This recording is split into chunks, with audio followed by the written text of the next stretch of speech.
So, welcome to this Prana and Pranayama workshop.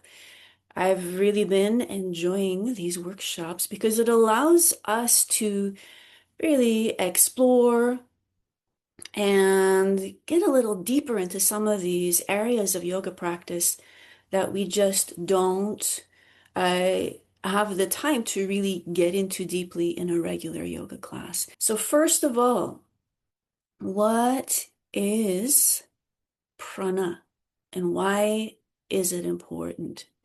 So, prana is life force. It is that which gives life. It's that which animates all of creation. Without prana, there is no life. There is just matter. And actually, even matter wouldn't exist without prana holding it together. It's that which moves our bodies and our minds. So it's really, we wouldn't be here without prana, uh, keeping our bodies and like creating our bodies and minds and moving them. Another understanding of prana is breath. So it can be understood as life energy, it can be understood as breath, because of course breath gives us life, but breath is not the only source of prana. So now I will just mention that prana also comes from food and water, the things we eat. Water that we drink gives us prana, but also sunlight and being in nature. So prana comes to us through all of the elements, the earth, water, fire, air, and even ether. Um, Ether we can understand as kind of the realm of thoughts. So are the thoughts that are surrounding us are giving us or depleting us of prana, of energy. Where does prana go once it once it is in our bodies and minds? What happens to it? What does it do? So yoga teachings tell us that prana moves in 5 different ways. So one is upwards, and this is also called okay, backtrack a little bit. There are five these different ways of moving. They're called the 5 winds, the 5 vayus. And one of the 5 is also called prana. So it's a little confusing. Prana is the umbrella term, but one of the winds, prana vayu, means it is the upward flowing energy in the body, in the mind. Then there is apana, which is the downward moving energy, and it's associated in terms of our body with elimination. There is also the Udana Vayu, which is the energy of expression, and it flows through the throat. There is Samana Vayu, which is the energy of digestion. And then there is the Vyana Vayu, which is very important because it's the vayu, the movement that is kind of integrating, that is pulling all of these different directions together into one system. And when we rest after our yoga practice in Shavasana, which I hope we'll have a bit of time for today, uh, the Vyana Vayu is the one that is really integrating our practice throughout the body. What about pranayama? So the ancient yogis knew how vital prana was. And I should say also, it's not just the yogic concept. In ancient Chinese medicine or traditional Chinese medicine, prana is called qi. And They've built a whole system, traditional Chinese medicine, around moving qi. Um, so pranayama. Pranayama uh, is made up of two words. So first prana, which we've talked about, and the second part of pranayama, there is some debate. Yama can either mean, so yama as a word means restraint or control. Ayama means extension or expansion. So pranayama can either mean control and restraint of prana, life energy, or pranayama can mean extension and expansion of our life energy. And really, both make sense. So pranayama practice, in more practical terms, is about different breathing exercises that we do. And they're usually done on an empty stomach and often done before a meditation practice or before a yoga asana practice. But they can also be incorporated throughout the day as needed. And some of the forms of pranayama that I'll be sharing today can be practiced as needed, so to speak, to calm the mind, to cool the body, to heat the body, or even to prepare the body for sleep. So, towards the end of our session today, we'll be practicing some of those more calming, soothing forms of pranayama, which will hopefully give us all a good night's sleep. Prana flows through the body. I mentioned the vayus. But it flows through the body in channels. So this is important to know because one of the pranayama practices I'll be talking about is called the Nadi shodhana, the cleansing of the energy channels. So here we see the three main channels. It said there are 72,000 channels in the body, and going back to that similarity with the traditional Chinese medicine, in TCM, these are referred to as meridians, and we have acupressure points. In yoga, the meridians are called nadis, the channels, and chakras, the energy centers. So here in this picture, we see the blue lines are the two main energy channels that run through the right and left. So the right nostril is associated with the Pingala Nadi, which is associated with the sun and the kind of yang energy, hot, moving, energizing. And the left nostril is associated with the Ida Nadi, or the cooling, moon, calming, grounding, soothing energy.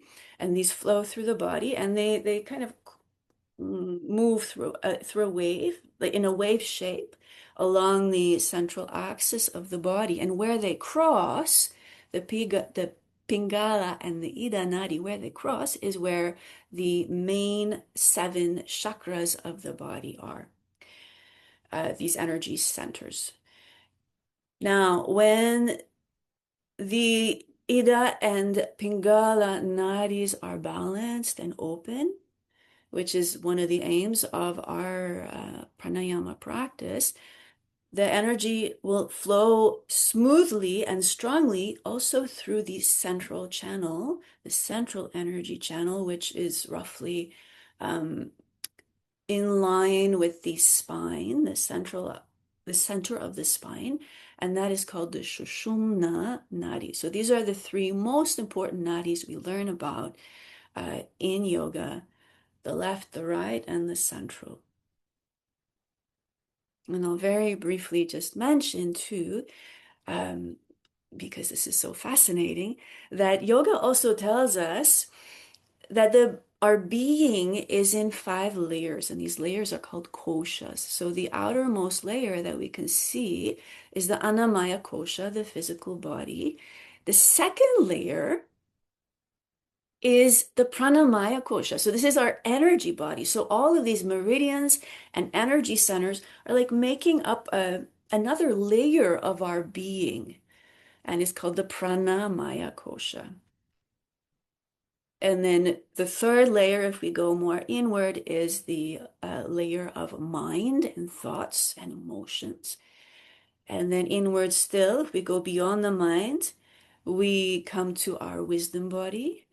And then the fifth layer, the innermost layer, is the Anandamaya Kosha, the bliss body.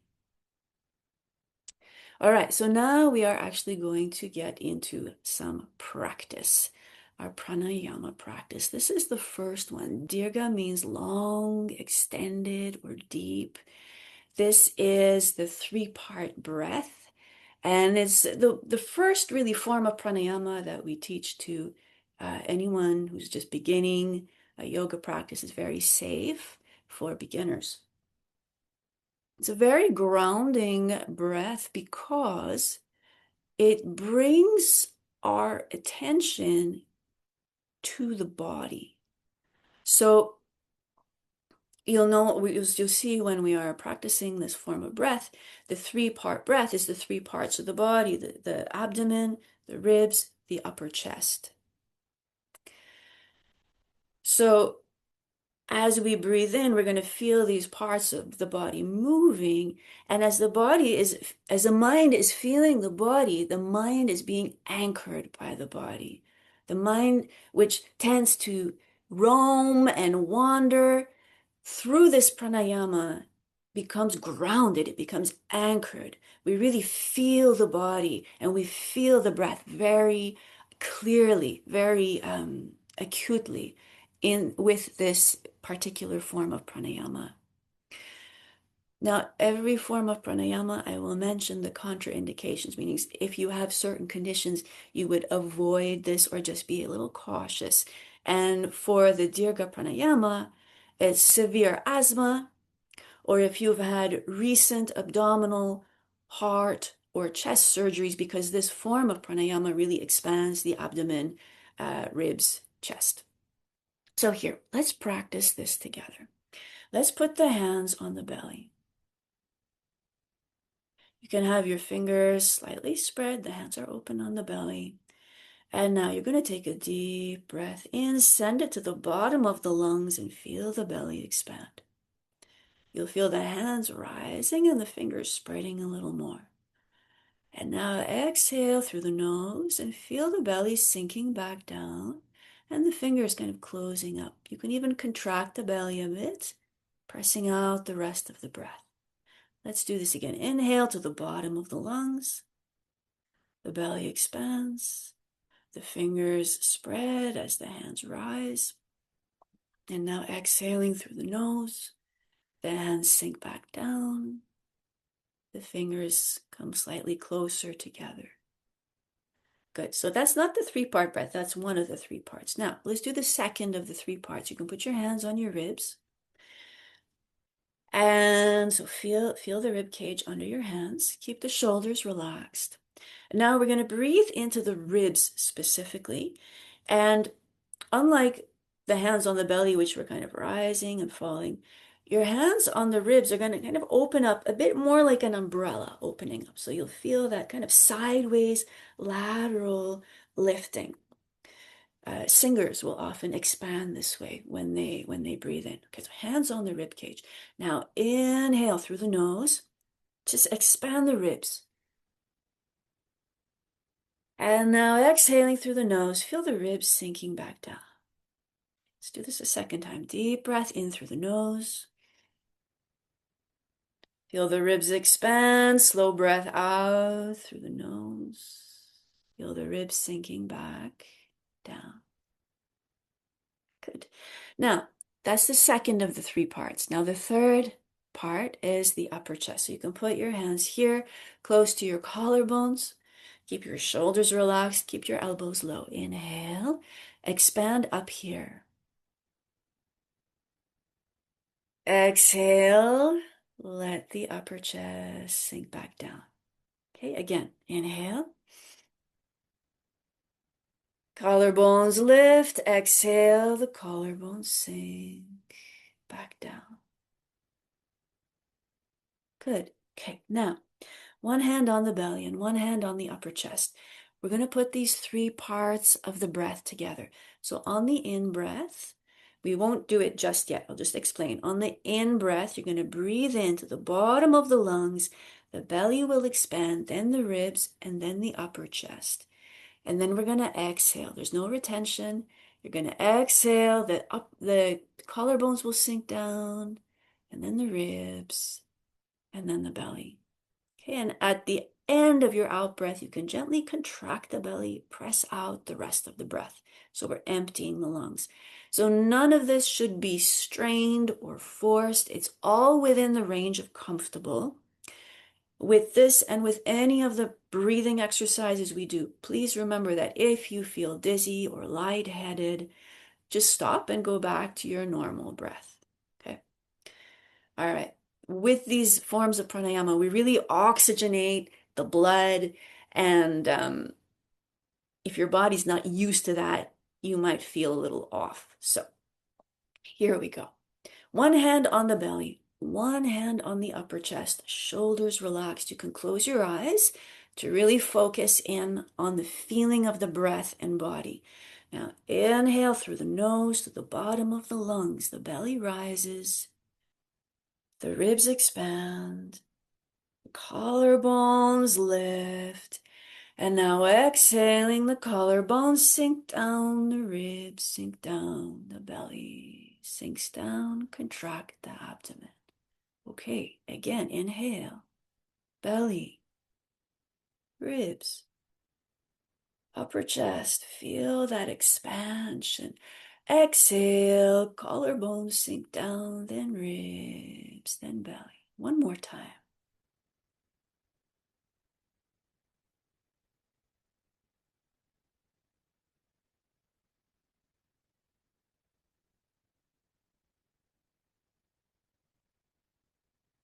Good.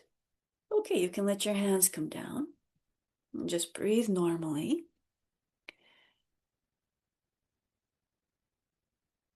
So you can feel how deep a breath that is. And that's quite different from how we normally breathe. This is a particularly calming breath and a grounding breath. So when we realize that we want to calm and ground our system, we can practice this. Now, we are going to use the same three-part technique, but with a little twist. And this is what makes it a different form of pranayama called the Ujjayi breath. The Ujjayi breath is also grounding and calming, but it also builds internal heat.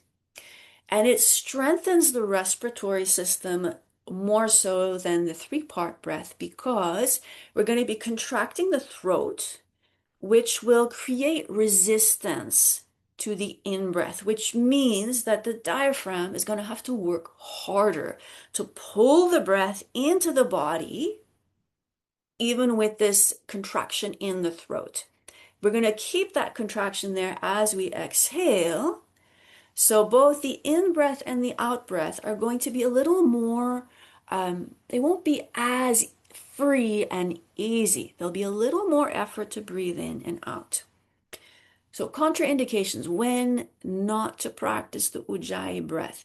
If you have untreated high or low blood pressure, if you have severe respiratory issues like dyspnea, which is shortness of breath, if you have severe anxiety, feeling that restriction in your breathing might not be good for you, and also if you tend to have migraines, then this might not be the form of pranayama for you.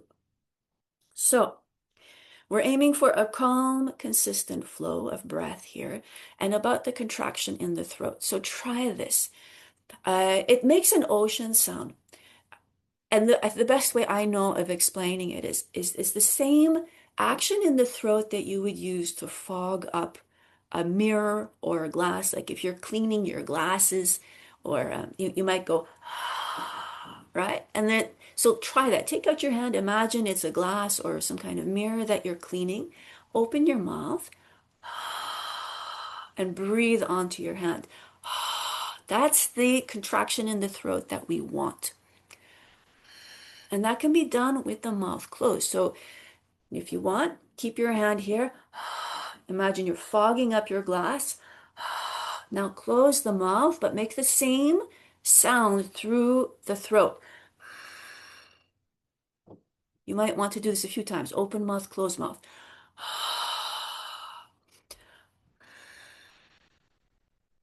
Now keep that contraction. Breathe in with that same contraction.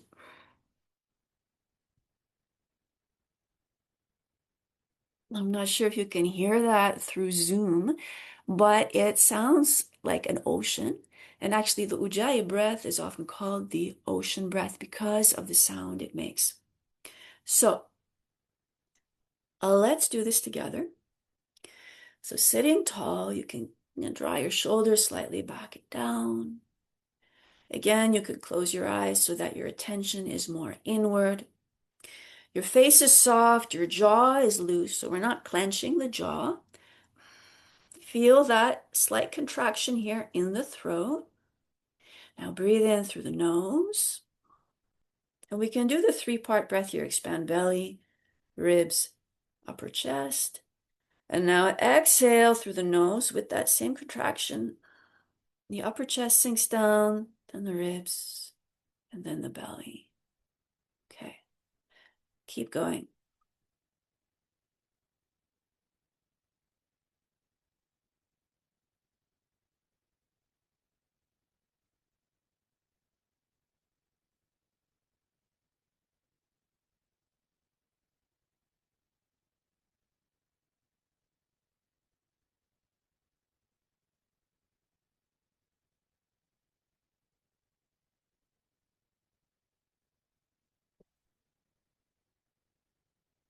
Good. So this is a calming breath, but also building some internal heat and internal focus.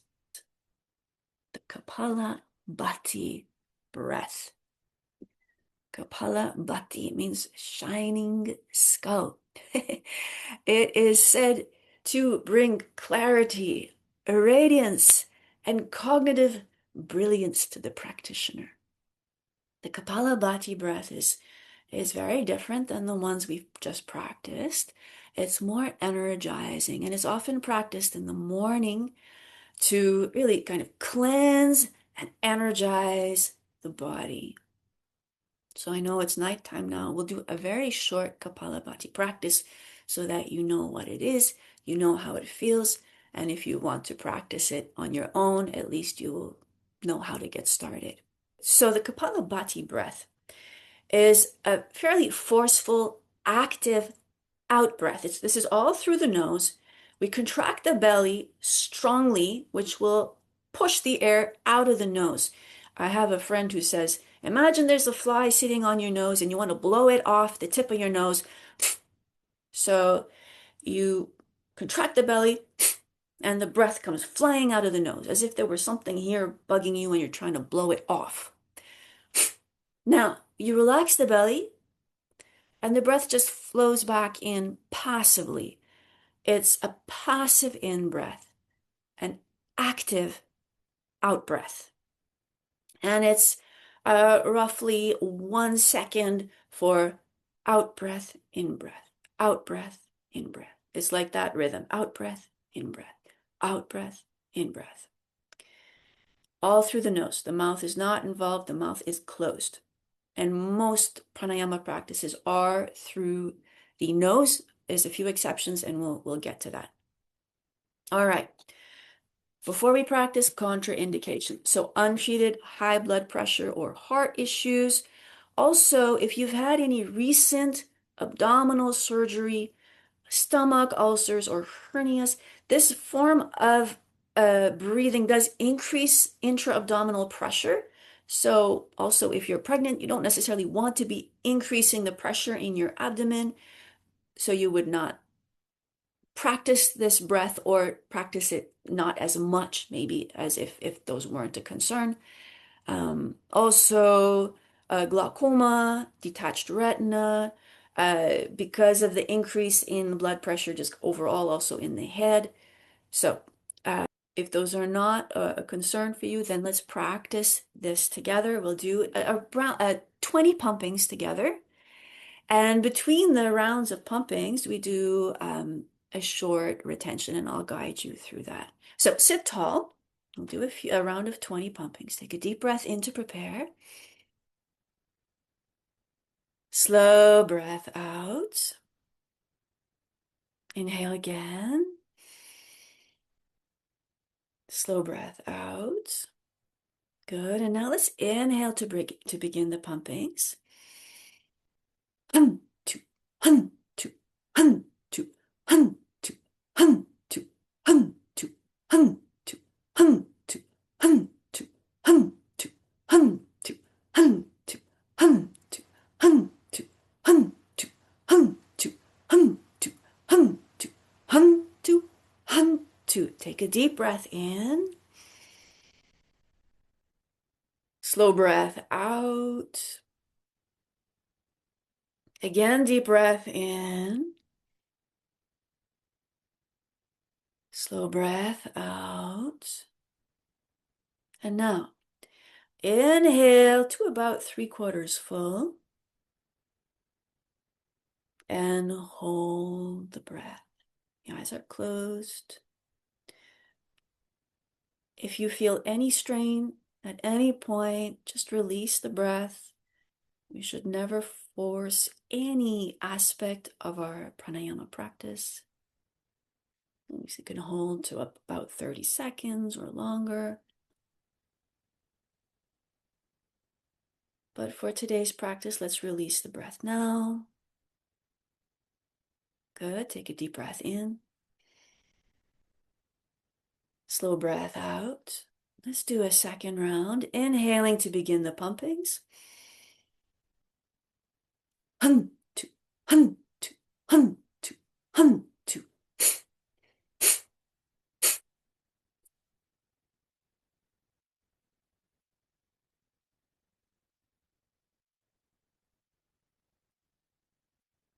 Hun, two, hun, two, hun, two. Deep breath in. Slow breath out. Again, deep breath in. Slow breath out. Now inhale to 3/4 full. And hold. Rest your gaze at the space between the eyebrows. Feel the stillness of body, breath, and mind.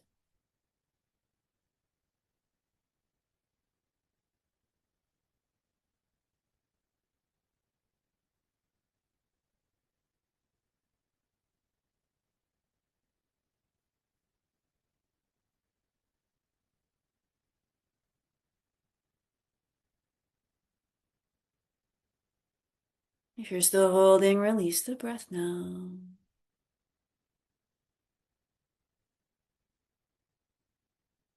Good, breathe freely.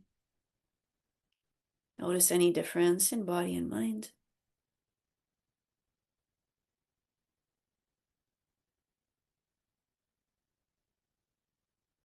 One thing I forgot to mention, and maybe you discovered on your own, is that it's a good idea to blow the nose before Kapalabhati practice. Kapalabhati is great for cleansing. I think I mentioned this already. Not just the lungs, but also the nasal passages, the sinuses. So very cleansing, detoxifying breath. Now, on the topic of cleansing, there is another form of pranayama that is also cleansing, and it's called Nadi shodhana. Nadi, I have already mentioned, is the energy channels in the body. Shodhana means cleaning or purification. So this is a form of pranayama practice that is intended to clean, remove any obstructions in the nadis, in the energy channels, specifically the Pingala and the Ida nadis. Contraindications, nasal congestion. If you are very congested, this is not the ideal time to practice. So severe congestion, sinus infection, if you had nasal surgery. So we're going to use the right hand in this mudra. It's called Vishnu mudra. You have your index and middle fingers together, and they are resting against the base of the thumb. This is the traditional mudra that is used, mudra hand position. The thumb is used to close the right nostril from the side, and the ring finger is used to close the left nostril. We close the nose from the side, not by plugging the actual nostrils, so just gently press the sides of the nose towards the center. Again, you don't need excessive force. If this hand position is not comfortable, you can rest the index and middle fingers at the space between the eyebrows, and then use the thumb and ring finger like this. You keep your head centered. There's a tendency for the head to drift to the right. Keep your shoulders low and keep your elbow low. So sometimes we'll see people holding their arms up. There's no need. Just keep this as relaxed as possible. Elbow and shoulder low. Hand just right in front of the face, head centered, right? Spine nice and tall. With the Nadi shodhana, it's often practiced with a particular ratio. So traditionally, you would inhale to a count of 4. You would hold for 16, and you would exhale to a count of 8. And it's in through the left, hold, out through the right, then in through the right, hold, out through the left. So that's one round. So today we're actually going to practice this without a retention. When you're first learning the Nadi Shodhana, you can practice without a retention and then add the retention in as this technique becomes more comfortable. So today we're going to try simply breathing in through the left nostril for 4, breathing out through the right for 8. Then in through the right to 4, out through the left for 8. Okay? I will guide you through it so you don't have to remember. Here we go. Let's begin.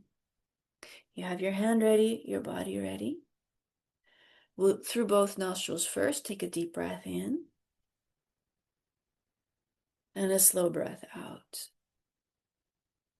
Good. Now, close the right side. You're going to inhale through the left, 2, 3, 4. Now, close the left, open the right. Exhale to 8, 2, 3, 4, 5, 6, 7, 8. Same side. Inhale, 2, 3, 4. Now, close the right, open the left. Exhale, 2, 3, 4, 5, 6, 7, 8. Same side. Inhale, 2, 3, 4. Switch sides. Exhale, 2, 3, 4, 5, 6, 7, 8. Same side. Inhale, 2, 3, 4. Switch. Exhale, 2, 3, 4, 5, 6, 7, 8. Same side. Inhale, 2, 3, 4, and switch. Exhale, 2, 3, 4, 5, 6, 7, 8. Same side. Inhale, 2, 3, 4, and switch. Exhale, 2, 3, 4, 5, 6, 7, 8. Same side. Inhale. Switch. Exhale. Same side. Inhale. Switch. Exhale.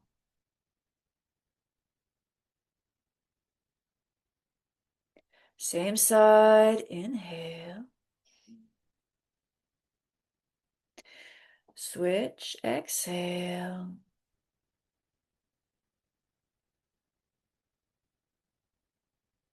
Same side, inhale. Switch, exhale. And lower the arm. Breathe freely.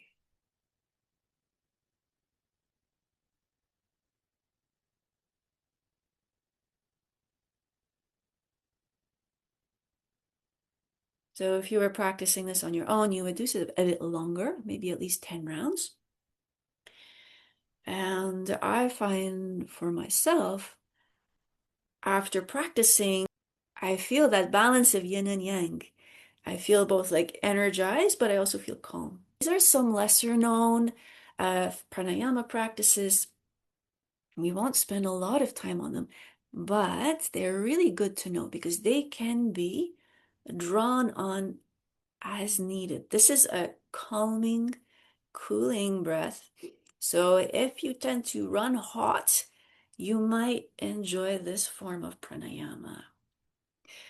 It lowers body temperature and blood pressure both. So actually this is contraindicated for people who already have low blood pressure because it might bring their blood pressure too low. It's a great form of pranayama practice for lowering stress, anger, heat, and it does also calm the mind. This is one of the forms of practice where we breathe in through the mouth. So our nose is designed to filter the air. When we breathe in through the mouth, we don't have that natural filter. So if it's polluted out, like when we had wildfires, this would not be the time to be practicing this form of pranayama. So it's an in-breath through the mouth and an out-breath through the nose. And it's just in for as long as you comfortably can without bursting, without feeling like you're overfilling the lungs, and then out through the nose slowly, and just again, as long as you can. Through the mouth, though, let me show you, there are two positions. So Sitali is practiced through a rolled tongue. It looks like this. So you make your tongue into like a straw shape and you breathe in through the mouth. So try that. Try rolling your tongue up and breathing in. And you can feel how cool the air is on the tongue when you do that. Now, if you can't roll your tongue, there is another alternative, and this is called sitkari, which means hissing. And for this one, you clench, but without tightening too much, your teeth. And you breathe in through your clenched teeth. And again, you can feel how cool the breath feels on your tongue and in your mouth. So let's do a few rounds of this together. Cooling, calming breath. We're now winding down, kind of preparing the body and mind for a restful night's sleep. Here we go, either through a rolled tongue or through the teeth. Inhale slowly. And then closing the mouth, exhaling through the nose, again slowly. Good. Let's do a few more rounds at your own pace.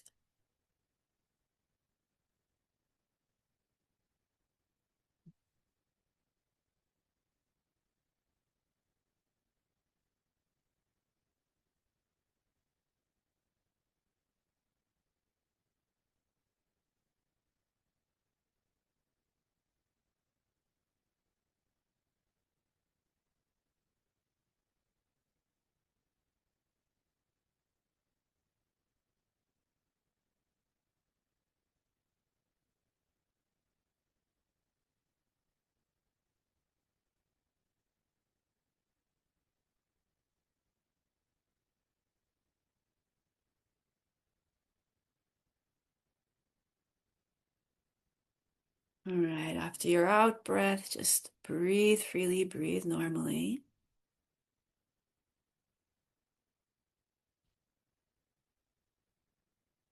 Notice any difference in your body and mind.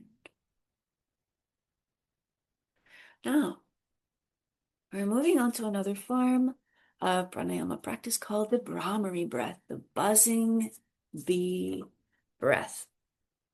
This is also calming to the nervous system. It said to, improve sleep quality and also relieve stress, anger, anxiety. So, contraindications for this one, when we were closing and opening the nostrils, we were careful about the nose. Here, we are going to be careful about the ears because when we practice the Bhramari breath, we are pressing the cartridge of the ears, this inner flap, pressing it inwards to cover the ears so that when we do that, you can really hear the vibration of your voice in your body. So, if you have an active ear infection or ear pain or any sort of ear issue, avoid this form of pranayama. If you have really high blood pressure, epilepsy, severe migraines, so these things that kind of affect the head, again, maybe not the best form of pranayama practice. So what we do with this one, we plug the ears or close the ears, gently pressing on these ear flaps. You can keep the arms up, the elbows roughly in line with your shoulders here. And we make a humming sound, somewhat like this. So deep breath in through the nose.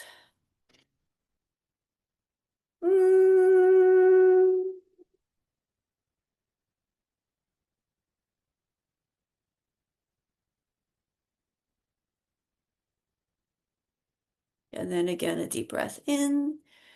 And again, a hum. Now you can play with the tone, the pitch of the hum.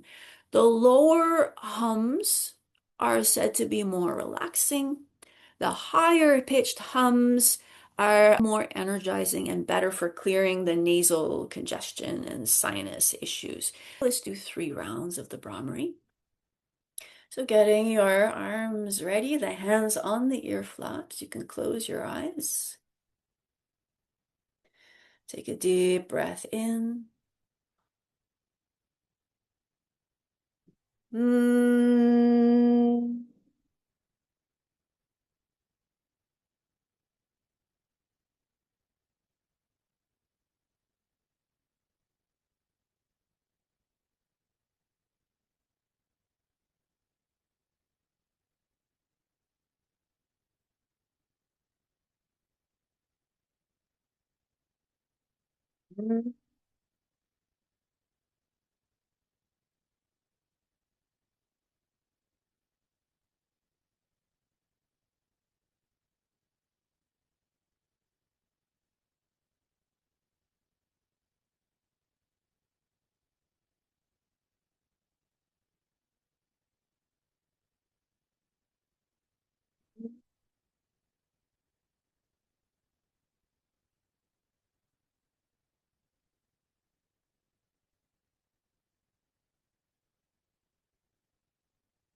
And after your third hum, you can lower the arms.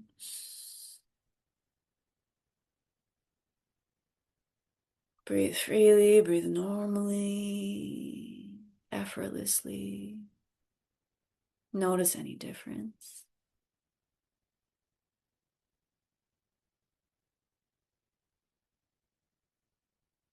Good. One more form of pranayama to share with you. Kumbhaka, which is actually a breath retention. And there are several forms of pranayama that include a kumbhaka, a breath retention. Kumbhaka is derived from the word which means a pot or a vessel, and it refers to the body like being a pot holding the breath. You can have a breath retention after your in-breath. So you're holding the breath in. You can also have a breath retention after your out breath. So you're holding on empty, you're holding the breath out. So we'll practice a few rounds of a breathing practice that I like to do and I teach before a meditation session. So for this, we're going to inhale through the nose, and then we're going to hold the breath, and then we're going to exhale through the mouth. So this is a one time when we are breathing through the mouth, and breathing through the mouth, it helps to expel carbon dioxide, tension. It's releasing that a little more fully and quickly than when we breathe just through the nose. So usually in yoga, we'll breathe through the nose because then the breath is more controlled. When you breathe through the mouth, it's faster, it's less controlled. But in this situation, we do want to really release the carbon dioxide, release any tension, release any restlessness, release thoughts. All right. So you're going to pick your own count. For reference, I use a count of 6. So I'll inhale to 6, hold for 6, exhale for 6. In through the nose, hold, and you don't have to plug your nostrils, just hold the breath, and then exhale through the mouth. We want it to feel comfortable in every stage of the breath. So if you find holding to 6, if you feel like, oh, that was so easy, I can hold longer, then you can try 8, 8, 8. Or if you just want to keep it a little easier and more relaxed, you can do 4, 4, 4. So really, it's up to you. So I won't be guiding the count. You get to pick your own. I should mention with retentions, and this is more so with longer retentions. It's not advised for people who have high blood pressure, heart disease, asthma. Again, holding the breath can increase your abdominal pressure, especially if you really fill the lungs and hold for a long time, that increases abdominal pressure. And so if you've had stomach issues, hernia, etc., not advised to hold the breath for long and to create that extra pressure in the abdomen. But for a shorter retention and one when you haven't completely filled the lungs, it's usually quite safe. Let's do this together, sitting tall, closing the eyes. Chest is open, face is soft. Inhale through the nose. Then hold. And then exhale through the mouth. Let's continue using your count.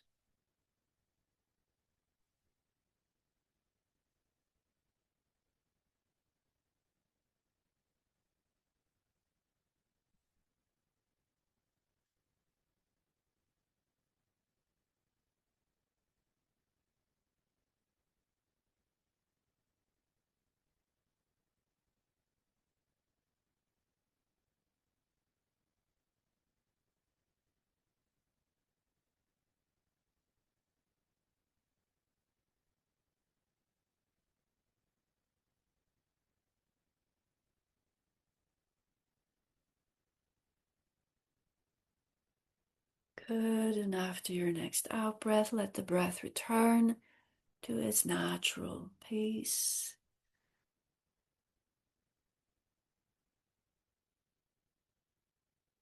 Great. And now we're going to take a few minutes to simply relax. So if you're somewhere where you can lie down comfortably, go ahead. If you're sitting in a comfortable chair and you can lean back, go ahead. This will be a mini Shavasana practice. Close the eyes, relax the body.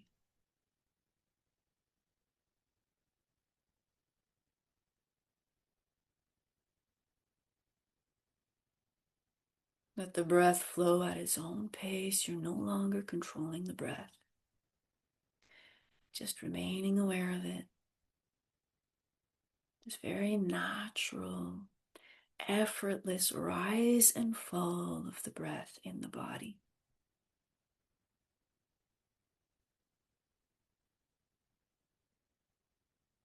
The whole body relaxed. Gravity takes over.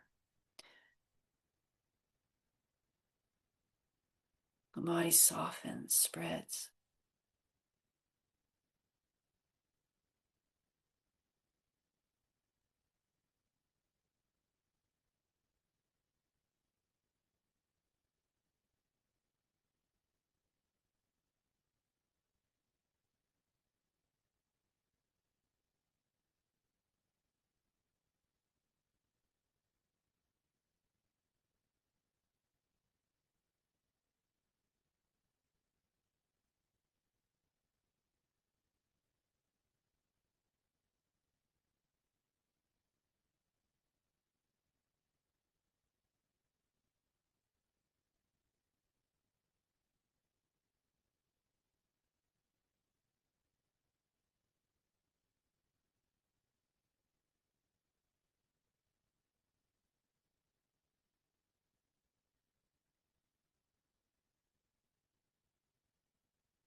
Thoughts may come and go. Let's notice them drifting through your inner landscape. That the breath is always there. As constant companion. As constant source of life.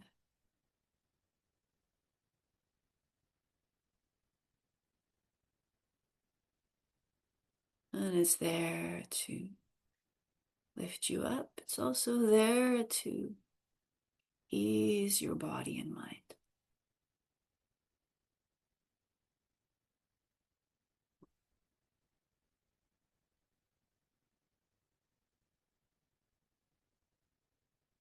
Good.